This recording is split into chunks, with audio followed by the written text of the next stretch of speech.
Ibu sekalian, mari kita lanjutkan mengenai perselisihan. Kemarin kita sudah sampai pada bahasan bagaimana teknik Al-Quran itu ada yang sifatnya negatif, ada yang sifatnya positif. Dua-duanya bermanfaat. Saya contohkan di dalam surah Yunus ayat 7, 8, 9 kemarin itu, bagaimana memahami ketiga ayat itu sehingga efisien dan banyak bentuk-bentuk yang demikian cara Quran memberikan pelajaran. Kita tidak usah ulangi karena itu merupakan alat cara kita memahami Al-Quran. Mari kita lanjutkan ayat yang nomor 8 surah Al-Baqarah. Mengapa itu direndeng? Orang beriman, orang kafir, orang musyrik. Tentu harapan kita kan hanya terbatas saja ayat nomor 1 sampai nomor 5, yaitu orang yang beriman. Konsentrasi pada itu, maunya kita begitu. Saya sudah jelaskan bagaimana ayat Al-Baqarah 1 sampai 5 merupakan dasar ketakwaan dan juga dasar untuk menguasai Al-Quran. Kita dapat menguasai Al-Quran dengan memahami sungguh-sungguh ayat 1 sampai 5. Nanti tergambarlah ayat-ayat berikutnya berjalan. Berjalan menurut struktur dalam ayat nomor 1 sampai 5. Nah, sekarang diberikan gambaran, ada yang positif, ada yang negatif. Di dalam 1 sampai 5 itu positif. Kemudian ayat 6, 7, 8 sampai 20 itu yang negatif. Maka para sahabat ada yang suka menanya, nanya yang sifatnya negatif.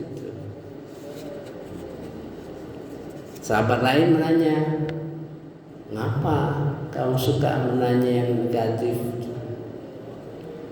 Dia jawab, "Kalau kita tahu yang negatif, otomatis kita akan selamat," katanya gitu. Ini cara pandang ya. Jadi saya lihat begini, mengapa ayat-ayat yang sifatnya negatif itu disampaikan kepada kita secara detail. Satu, menyangkut tugas kita. Di dalam surah Al-Hajj ayat 78, kita kewajiban untuk menyaksikan seluruh manusia. Bagaimana kalau kita menyaksikan manusia tidak punya ilmu? Nah, itu Kedua, untuk keselamatan diri kita sendiri. Jangan sampai kita merasa beriman tapi terjebak oleh kelakuan-kelakuan yang menunjukkan apakah ciri fasik, apakah ciri munafik, apakah ciri musyrik, apakah ciri orang zalim, apakah ciri orang dolim, apakah ciri orang muzabzab, apakah ciri orang hafid. Ada banyak, 7 yang perlu kita hindari. Dan kita bisa dijebak oleh setan. Misalnya contoh yang sudah kita pahami beberapa kali ini, misalnya ayat 21 Al-Baqarah. Hai manusia, ya ayyuhannas, semua dipanggil oleh Allah, yang musyrik, yang kafir, yang muzabzab, semua dipanggil Allah Subhanahu wa taala untuk berbakti kepada Allah Subhanahu wa taala. Nah, kita bisa bersikap salah dalam menyikapi ayat-ayat itu, ya, terhadap orang munafik, orang musyrik, orang kafir. Kita jauhi, ya. Kita tidak tegur, tidak ada usaha kita untuk mengajak. Itu jebakan, kecuali yang saya contohkan dalam surah At-Taubah ayat 71 sampai 71 berlawanan dengan 67, yaitu sifat orang munafik itu berperang, ya, berperang terhadap orang mukmin. Perangnya apa? Yang satu pihak amar ma'ruf nahi munkar, amar ma'ruf nahi munkar, yang satu terbalik, amar munkar nahi ma'ruf, terbalik. Kelihatan ayatnya terbalik. Jadi sesuatu yang antagonis. Nah, kecuali sudah sampai pada tahap itu, ya. Di dalam ayat nomor 8, A'udzubillahi minasyaitonirrajim. Bismillahirrahmanirrahim. May yaqulu amanna billah. Ada orang-orang, ya, mengatakan aku beriman, wa bil yaumil akhir, hari kiamat juga, wa ma hum bimu'minin, padahal dia tidak beriman, walaupun tidak dalam pernyataan. Dalam keadaan sehari-hari mungkin orang, apalagi mungkin sekarang ini berkenaan dengan suasana politik, mereka mendekati, ya, umat Islam seolah-olah mereka beriman, nah gitu, ya. Jadi ayat itu bisa kita lihat pengejawantahannya di dalam kehidupan kita sehari-hari, ya, itu. Kita lanjut. Yukhadi'un Allah, mereka menipu Allah. Yukhadi'un Allah walladzina amanu, dan orang beriman, kita, ya, disebut oleh Allah Subhanahu wa taala orang yang beriman itu. Mengapa harus paham itu? Ya. Yukhadi'un Allah walladzina amanu, menipu Allah dan orang beriman. Jadi orang beriman itu target penipuan, ya. Jadi harus waspada. Nah, itu. Wa ma yakhda'u, dan tidaklah mereka menipu illa anfusahum, kecuali menipu diri mereka sendiri, ya. Wa ma yash'urun, padahal mereka nggak sadar, ya. Sebab di dalam hati mereka itu fi qulubihim marad, di dalam hati mereka itu ada penyakit, ya. Dan penyakit tersebut fazadahumullahu marada, ditambah oleh Allah Subhanahu wa taala penyakit. Jadi penyakit itu terlihat kita, ya. Penyakit menipu, penyakit ada kepentingan, ya, diperlihatkan oleh Allah Subhanahu wa taala, ditambahnya sehingga terlihat sekali oleh kita, gitu, ya. Fazadahumullahu marada walahum adzabun alim, dan dan mereka mendapat azab yang pedih bima kanu yakzibu, ya, apakah mereka berdusta. Jadi 3 ayat ini. Kemudian kita lanjut lagi. Wa idza qila lahum la tufsidu fil ardh. Dan apabila dikatakan kepada mereka, ya, la tufsidu fil ardh, jangan merusak, kalian merusak, ya.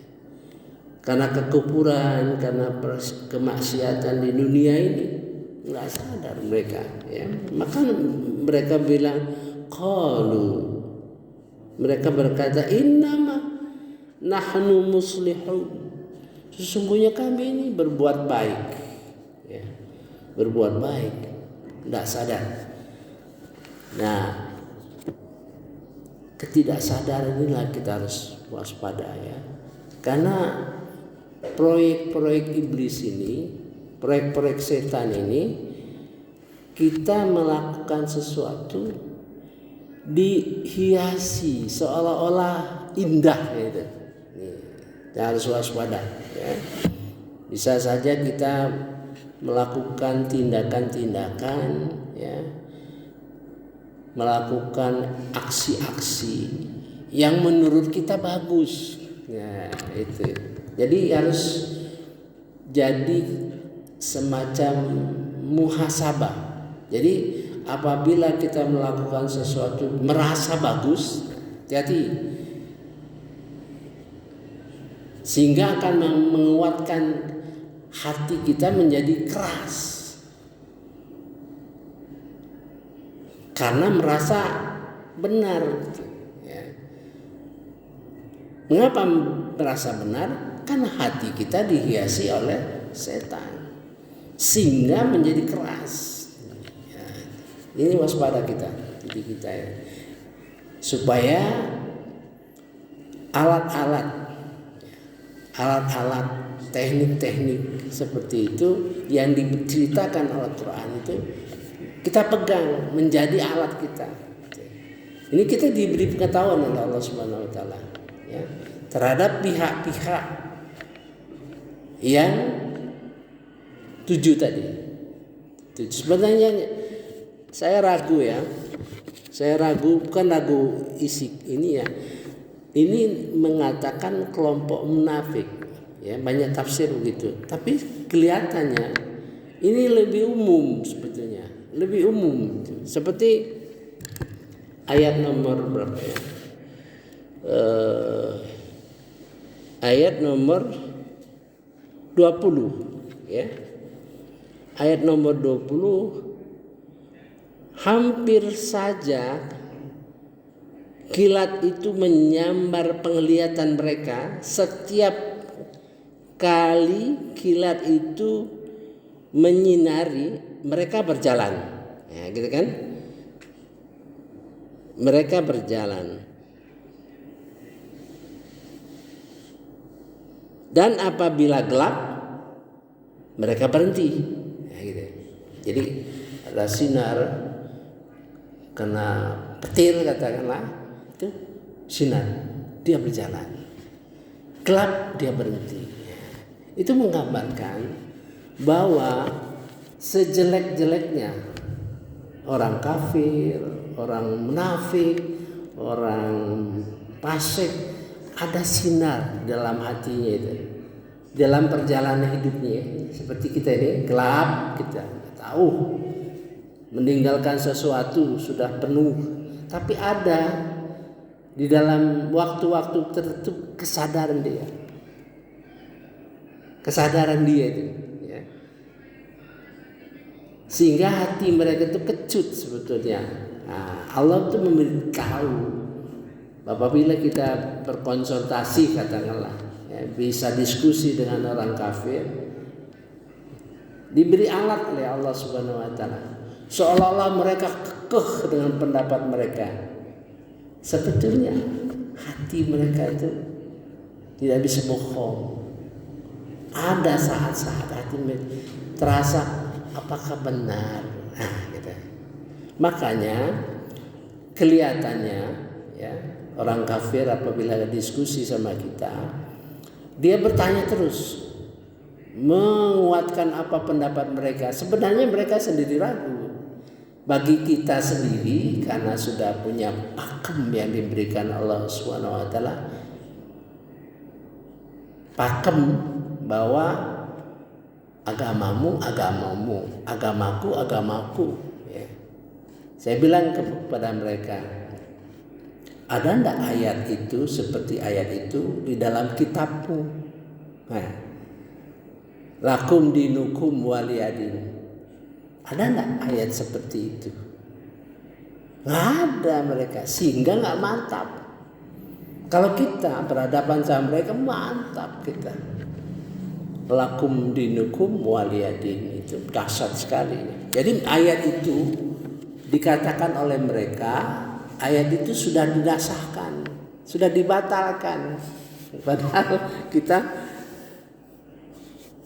tiap subuh kita baca ayat itu. Tiap subuh waktu kita sembahyang sunat fajar, ya, itu ayat pertama yang kita baca. Nah, gitu ya. Saya kira itu saja. Jadi memberikan gambaran kepada kita dipersiapkan oleh Allah Subhanahu wa taala ya, untuk bertempur, katakanlah ya, disiapi peluru-pelurunya ya. Subhanakallahumma wa bihamdika asyhadu an la ilaha illa anta astaghfiruka wa atubu ilaik. Wallahu a'lam. Assalamualaikum warahmatullahi